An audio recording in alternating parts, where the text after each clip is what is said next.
This is a heater. It is an example of a heat transfer process. If you see inside, the heater has two small tubes that it uses for carrying steam. This is an example of central heating. In the Homer Babbage Library, a central heating system is needed because of the sheer size of the building. For UConn, the Central Utilities Plant sends steam to heat the buildings all around campus.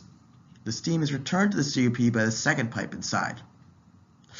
Unfortunately, this heater was found right underneath a light, which made it sort of hard to take a photo. Commonly found with chemical engineering, a lot of the stuff that goes on, I found when I went to the library, happens in combination with other engineers. For example, this heater might involve an electrical engineer or a mechanical engineer or something to get all of the processes going together to gel. This is a light in the library. These are fluorescent lights, as you can see by the fact that they're folded.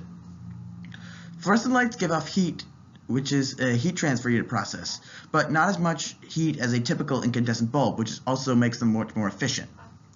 A chemical engineer can decide which elements to use. For example, most modern-day lights use rare earth elements combined with mercury. These rare earth elements can include cerium or terbium, or many others, in a element that's called a phosphor. This is used, it reacts with the mercury when an electric current is run through, which gives off light. Commonly, a phosphor has a phosphate group attached to it as the negative ion when combined with the rare earth elements, which usually have a +3 charge. This is a pipe that carries steam for the heater. This is an example of a fluid flow process, again found in the library.